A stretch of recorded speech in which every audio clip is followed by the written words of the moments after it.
اللهم صل وسلم وبارك على نبينا محمد وعلى اله وصحبه اجمعين. ازيكم يا بنات؟ عاملين ايه؟ يا رب دايما تكونوا بخير. بصوا، انا حبيت ان انا اسجل لكم الفيديو ده بصوتي، لان للاسف طلع الصوت واطي جدا جدا جدا. وندى جت هنا النهارده عشان انا خلاص اخيرا خدت كورس ميك اب عند شيماء اسماعيل، وجت ندى ان انا اعمل عليها الميك اب وكده. طبعا البنات كل واحده معاها موديل، فانا حبيت ان انا ندى صاحبتي وحبيبتي، فحبيت ان انا اعمل عليها اللوك. فندى جت وهي كانت وحشاني قوي قوي قوي قوي، لان احنا من دخلة الشتا دي متهيألي ما تقابلناش اكتر من مرتين تلاتة كده. فهي كانت وحشاني جدا، انا قايله لها تعالي يا ندى ما تحطيش اي ميك اب علشان ايه، انا هحط لك الميك اب يعني كده. فكنت عايزه، كنت بقول لكم يعني ان ده كان حلم ان انا اعمل، ان انا اخد كورس ميك اب عشان جوزي. انا خارجه مثلا مش معايا فلوس اعرف، ما بعرفش احط ميك اب خالص يا بنات، ما اعرفش اصلا ايه اسماء الميك اب. وانا عندي حاجات كتيره اشتريتها في جهازي بس للاسف ما اعرفش عنها حاجه. فانا اتبسطت جدا في الكورس، والكورس كان مدته 3 ايام. فان انا اعمل الخطوات دي كلها في نهايه الفيديو، فبالنسبه لي والله العظيم ان ده انجاز، لان انا ما كنتش اعرف عنه اي حاجه. فندى هنا بتقولي والله العظيم يا غزل لو بوظتي لي وشي ولا لخبطتي في الميك اب ما تعرفيش بعد الفيديو دوت انا هعمل فيكي ايه. فراحت بتقولي يا ترى يا غزل هيكون مقلب ولا هيكون ميك اب. فقلت لها يا ندى بقى بصي انتي ورزقك، انا ده اليوم العملي بتاعي فمش عارفه لسه. كنت متوتره جدا يا بنات والله. وندى عماله تقول لي اوعي اوعي شوفي بتقول لي انتي هتبوظي لي وشي. قلت لها لا، هنشوف بقى في نهايه الفيديو هيكون ميك اب ولا عقاب.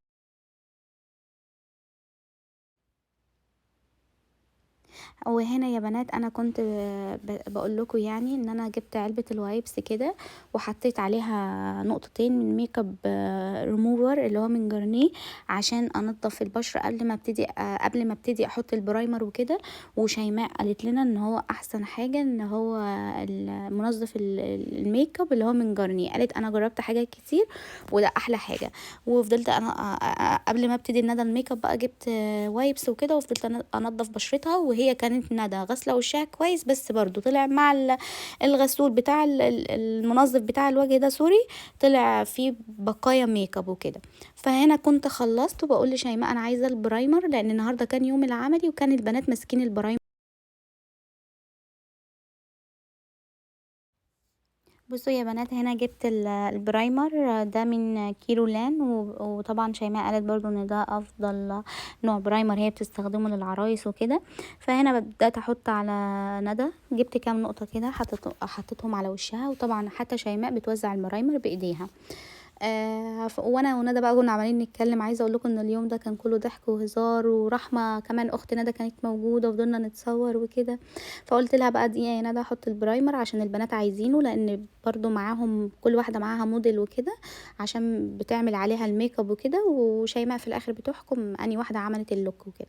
بدات اوزعه لها كده بايدي، وندى كانت بتقول لي بتعيد معايا، بتقول لي يعني انت بجد اتعلمتي وكده. قلت لها اه، في حاجات انا استفدت منها كتير، في حاجات عرفتها في الميك اب شيماء بتشتغل بيها وكده. وطبعا دلوقتي شيماء هتجيلي تقول لي انت عامله ايه، في حاجه واقعه معاكي، لان انا كل شويه اقلقها بقول لها يا شوشو انا حاسه ان انا مش هعرف اعمل ميك اب وكده. فهي جات لي بتقول لي انت عملتي ايه. قلت لها انا عملت الميك اب، نضفت وشها، وبعد كده جبت البرايمر، وبعد كده هجيب الفاونديشن على السوبر كولر باين.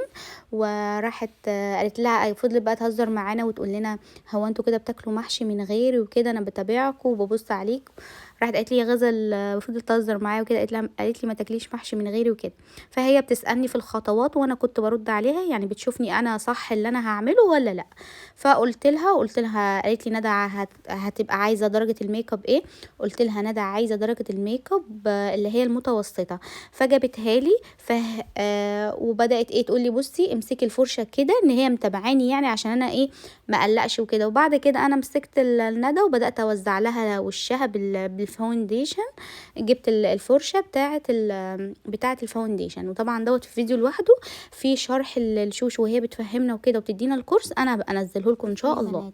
شيماء بقى بتعمل حركه حلوه قوي، بتقول انا متعوده عليها، بتجيب اللي هي السوبر اوفرا دي، مش عارفه والله اسمها ايه، هبقى اصورها لكم، لان انا اشتريت الميك اب مع شيماء وكده.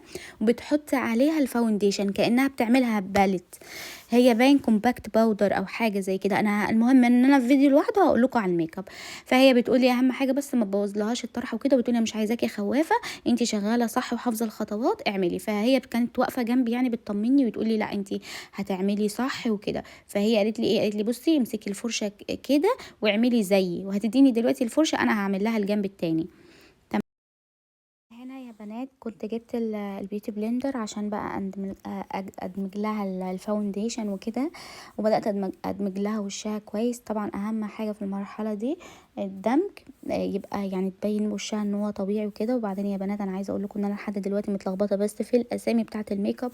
طلع في حفله جامده قوي قوي قوي في الميك اب، يعني حاجات كتيره انا اصلا مش عندي فكره عنها. يعني الكومباكت باودر ده انا اول مره اعرفه وعندي شيماء، لان انا بقول لكم انا يعني كبيري هنا حتى بلاشر وحتى روج والماسكارا وكده، ماليش في الميك اب قوي.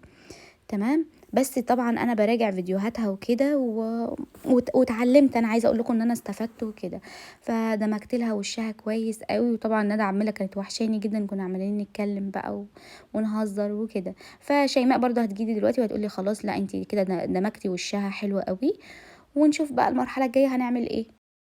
هنا بصوا يا بنات، هنا شيماء جات لي، انا اللي ناديت عليها وكده، لان اهم حاجه خطوه كنت انا خايفه منها ان انا ازاي هي تعمل قدامي عملي ان انا ما بينش الهالات السوداء عند اي حد. فراحت شيماء قالت لي نفس البالت اللي احنا عاملينها بالت فاونديشن على الكومباكت باودر ده، قالت لي تاخدي كده اهم حاجه تطبطبي على خفيف تحت عينيها وما تحطيش كميه علشان ما تبرزيش الهالات السوداء لاي حد. هي هتعمل العين دي بتوريهاني وانا هعمل لها العين التانية. هي كانت واقفه جنبي بصراحه لان انا كنت خايفه، بس الميك اب انا اللي عملته، بس لما مثلا في حاجه انا باجي اسالها عليها لا تمام بتجيلي على طول. بصوا يا بنات، وهنا جبت اللوز باودر عشان احط لها تحت عينيها، بس شيماء قالت اوعوا تحطوا لوز باودر على مكان فيه خطوط تحت العين، قالت ده من اكبر المشاكل اللي ممكن تواجهك في الميك اب. فانا دلوقتي هحط اللوز باودر وبحطه يعني ما بحطش كتير، وفي نفس الوقت بطبطب بالراحه. تمام يا بنات. وهنا يا بنات بدأت احط اللوز باودر على وشها كله بالكامل. بس برضو قالت لي شيماء من اهم الخطوات اللي انا اتعلمته في الكورس انك انتي ما تمليش وشها كله تحط كمية كبيرة لوز باودر. تمام يا بنات. وهنا يا بنات جبت الفرشة دي عشان ابدأ اطير بقى اللوز باودر من على تحت عينيها، يعني انضفه كده. برضو الخطوة دي مهمة جدا جدا جدا. وندى هنا انا فاكرة كانت بتقولي والله لا ربيكي على الطرحة لو فيها اي حاجة بعد الكورس، كانت بتهزر معايا يعني وكده.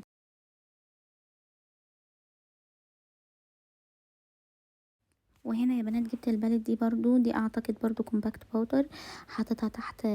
دي تاني خطوة برضو ان احنا نجيب كده كومباكت باودر واحطه في وشها كله يعني. بس بصراحة مش فاكرة ايه الفرق بين الاولانية اللي احنا عملناها ودي، بس جبتها يعني وعملت زي ما شيماء قالت لي وكده، وتمام يعني. وهنا يا بنات جبت وايبس عشان برضو المرحلة دي مهمة ان انا لازم انضف الحواجب وايبس. فشيماء هتجيلي دلوقتي تخلي البنات كلهم يسقفولي، لان قالت لي انتي هديتي وبقيتي بتعملي يعني بتركيز وكده ان انا كنت متوترة. فانا هنا بقول لها انا متوترة عشان ندى في اليوم دوت كان جاي لها ضيوف يعني وكده، فكان بتقول لها ايه اهدي على غزل عشان انا عايزه اشوف غزل وهي بتعمل لك الميك اب وكده. كان ندى بيتكلم ساعتها جوزها يعني وكده. فراحت قالت لي لا والله يا غزل انا مبسوطه منك لان انتي خلاص بتعملي الحاجه بتركيز كده والتوتر راح من عندك. بس وهنا بقت بتبوسني بقى وقالت لي شطوره يا غزل.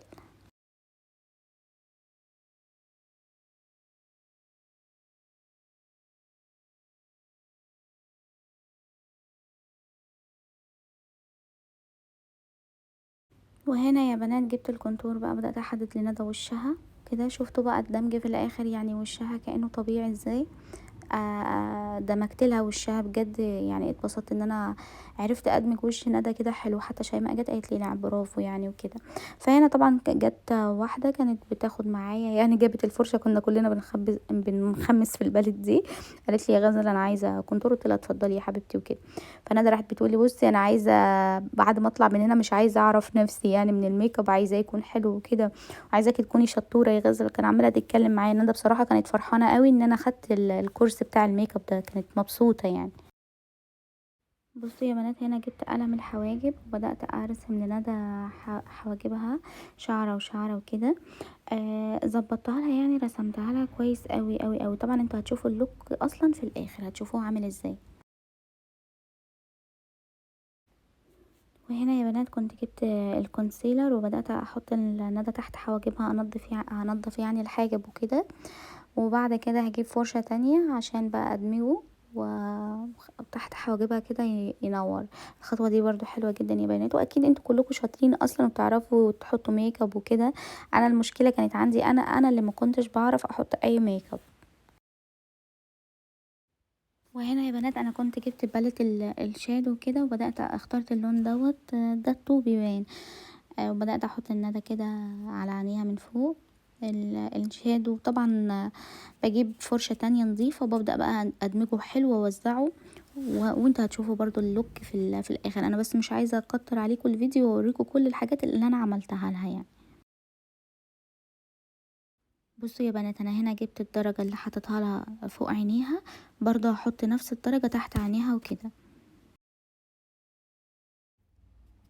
خلاص يا بنات، انا جبت بالة تانية كنت محتاجة درجة اغمق شوية عشان احطها لها على الشادو. ودلوقتي هبتدي اعمل لها الايلاينر. جبت باليت كده وهعمل لها الايلاينر وعملت لها السحبة دي اللي احنا كلنا بنحبها. وهنا يا بنات انا رحت سبت ندى ورحت ادور على الرموش واللزق وكده، وجبت الرموش قصيتها على قد عينيها وكده. وبدأت احط لها المسكرة وظبطت لها بقى وشها وكده. بس عشان الوقت بتاع الفيديو بدأت احط لها الروج. ندى بصراحة اختارت الدرجة دي، كانت عايزاها يعني وكده.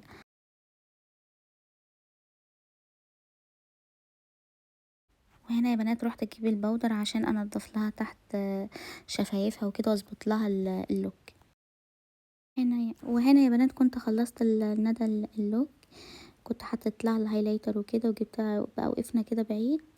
حطيت لها مثبت الميك اب وكده. وعايزه اقول لكم ندى جت تفتح بقها رحت حاطه لها فيه مثبت الميك اب. عايزه اقول لكم ان انا خدت علقه من ندى في اليوم دوت.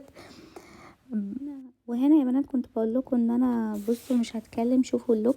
طبعا يا بنات كلكم شاطرين وبتعرفوا تحطوا ميك اب، بس الخطوات كلها اللي انا عملتها دي وانا ما بعرفش احط ميك اب، فدي في حد ذاتها كان بالنسبه لي انجاز يعني.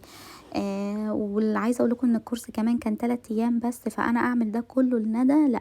فندى كان بتقول لي لا احنا نتقابل بعد كده يا غزل، وكمان مشي ايدك جربي على اختك عليا عشان بقى تبقى ايه، ما تنسيش الكورس وكده.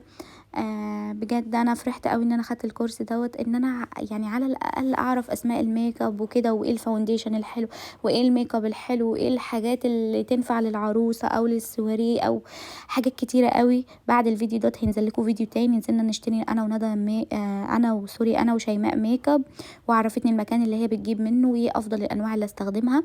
فهنا ندى كان بتقول لكم ما تنسوش تشتركوا في قناه غزل وفرحوني بقى وشرفوني قدامها عشان انا صاحبتها يعني وكده. ف وحطوا لها لايك. شايفين ندى.